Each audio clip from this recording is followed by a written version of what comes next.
Hi friends, you are very most welcome on unique study with Ajay. दोस्तों देखो, आज मैं आपके लिए एक बहुत ही महत्वपूर्ण सूचना लेके आया हूँ। मैं इस चैनल के ऊपर ज्योग्राफी और नेट जैव का फर्स्ट पेपर दोनों पढ़ाता हूँ और इसके अलावा मैं व्हाट्सएप ग्रुप भी बना रखा हूँ। जो जून 2020 का एग्ज़ाम है उसके लिए अलग अलग से व्हाट्सएप ग्रुप बना रखा हूँ। एक पेड व्हाट्सएप ग्रुप है, एक विदाउट पेड व्हाट्सएप ग्रुप है। तो वहाँ पर मेरे वीडियोस के कमेंट में मैंने एक क्वेश्चन बहुत से कैंडिडेटों से बार बार रिपीट होते हुए देखा। वो क्वेश्चन था कि सर जो ये जून 2020 का जो जेआरएफ का एग्ज़ाम है वो होगा या नहीं होगा। और वहाँ पर कुछ कैंडिडेट्स ने मैसेज किया या कमेंट का रिप्लाई दिया कि ये पेपर नहीं होगा, पता नहीं कब होगा, अभी कुछ डिसाइड नहीं है। देखो, मैं आज आपका जो ये डाउट है वो कम्प्लीटली 100% क्लियर करने जा रहा हूँ। देखो, लोग चाहे कुछ भी बोलें, इससे हमें कोई मतलब नहीं है। हमसे खुद से मतलब रखो, अपना खुद का टारगेट रखो। लोगों का ये एक बहुत ही अच्छा मीडियम है लोगों को डाइवर्ट करने का। हम लोग उनकी जो इन्फॉर्मेशन है या फिर उनके कमेंट्स हैं उनको पढ़ के और हम अपने आप में चेंजिंग कर देते हैं, यार पता नहीं होगा या नहीं होगा एग्ज़ाम। देखो, जो ये एग्ज़ाम है वो 100% होगा।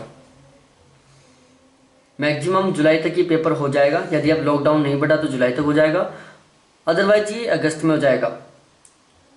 लेकिन ये पेपर इस साल भी होगा और जो दिसंबर वाला पेपर था वो भी होगा, क्योंकि 2013 में जो जून का पेपर था वो कुछ कारणवश रिकंडक्ट हुआ था, जो कि सितंबर में हुआ था। जो जून 2013 का पेपर था वो सितंबर 2013 में हुआ था और फिर उसके बाद दिसंबर 2013 में जो सेकंड पेपर होता है, जैसे 2 शिफ्ट होती हैं, एक जून में होता है, एक जुलाई में होता है, तो सॉरी दिसंबर में होता है। तो जो दिसंबर वाला पेपर था वो तो दिसंबर में हुआ था और जो जून वाला पेपर था वो सितंबर में हुआ था, 2013 वाला। आप देख सकते हो रिकंडक्ट हुआ था 2013 जून का पेपर सितंबर में। तो आप उस बात को ध्यान रखो कि ये पेपर यदि सितंबर में भी होता है तो दिसंबर वाला पेपर दिसंबर में ही होगा। और एनटीए यहाँ पर सारे के सारे रूल्स बिल्कुल फिक्स हैं, इनमें कोई चेंजिंग नहीं होता। आरपीएससी, एचपीएससी ऐसी कोई स्टेट वाइज वैकेंसी नहीं है ये कि चलो ऐसे ही चल रहा है 2-3 साल तक, ऐसा कुछ नहीं होगा। पेपर सितंबर से पहले होगा। जुलाई में पेपर टारगेट लेके चलो कि आपका ये पेपर मेरे हिसाब से, और ये ध्यान में रखते हुए कंफर्म है कि ये जो पेपर है जुलाई में 100% हो जाएगा और 20 दिन के अंदर अंदर ये एनटीए रिजल्ट निकाल देगा। तो इसमें अच्छा ज़्यादा टाइम नहीं लगेगा, लेकिन हमें एग्ज़ाम क्वालिफाई करना है, इसलिए हमें लापरवाही नहीं बरतनी है। हमें बिल्कुल डेडिकेशन के साथ स्टडी कंटिन्यू रखना है, चाहे फिर कोई भी लोग कैसे भी बोलें। और प्रेजेंट टाइम में जो कोरोना वायरस है इससे हम बहुत सारे डाइवर्ट हो रहे हैं। अपना जो पढ़ाई का मन था उसको हम हटा के पढ़ाई से और इसकी लेटेस्ट अपडेट जानने में लगे हुए हैं।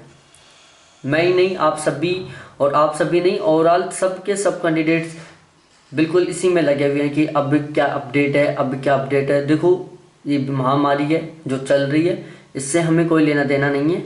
अपने आप को बचा के रखना है, इससे सेफ रखना है और लॉकडाउन का पालन करना है और बिल्कुल भी सीरियस होकर पढ़ाई करना है। ध्यान रखना, जो कैंडिडेट एग्ज़ाम क्वालिफाई करेंगे वो इस टाइम का सबसे ज़्यादा बेस्ट तरीके से यूज करेंगे। ये आप खुद भी एनालिसिस करके देख सकते हो। ये आपके पास बहुत ही बेस्ट टाइम है। एक तरीके से मैं बोल सकता हूँ कि जो ये वाला टाइम है, लॉकडाउन वाला टाइम है, ये आपका सिलेक्शन टाइम है। यदि आप इस टाइम पढ़ोगे तो ही आप सिलेक्शन लोगे, क्योंकि लॉकडाउन हटने के बाद तो सभी के सभी कॉमन पढ़ेंगे। आप 10 घंटे पढ़ोगे, दूसरे कैंडिडेट भी 10 घंटे पढ़ेंगे, लेकिन सिलेक्शन उसका होगा जो अब पढ़ रहा है 10 घंटे।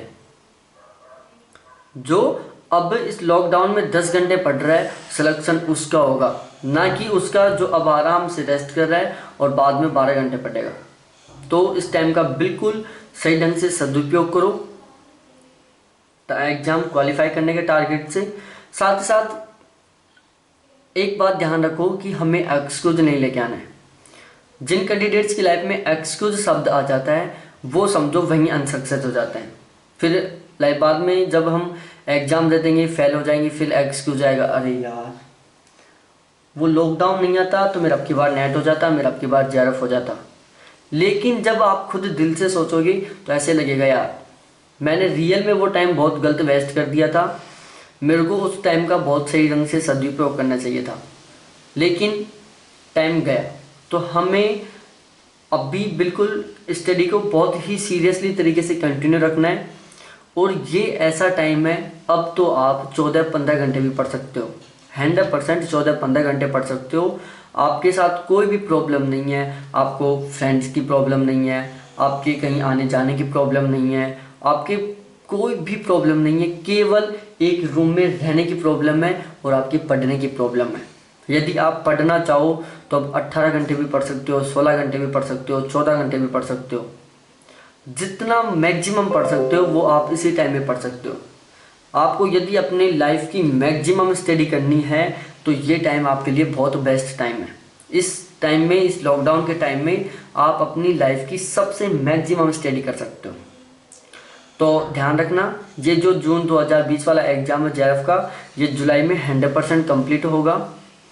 बाकी अभी एनटीए ने ऐसा कोई नोटिफिकेशन नहीं डाला है, लेकिन 100% ये जुलाई में होगा पेपर। तो हमें जून को ना करके जुलाई को टारगेट मान के हमें प्रिपरेशन स्टार्ट करनी है, बिल्कुल कंटिन्यू रखना है। और मैं यहाँ पर ज्योग्राफी भी पढ़ा रहा हूँ, नेट का फर्स्ट पेपर पढ़ा रहा हूँ हिंदी मीडियम से, तो आप मेरी क्लासेस ज्वाइन कर सकते हो और अपनी पढ़ाई को बिल्कुल कंटिन्यू रखो। लॉकडाउन से कोर्स को फॉलो करो, साथ ही साथ कोरोना का जो वायरस है इससे अपना बचाव करो। तो हम थैंक्स देखने के लिए बाय, फिर मिलते हैं हम हमारी जो क्लासेज हैं उनमें। थैंक्स देखने के लिए बाय।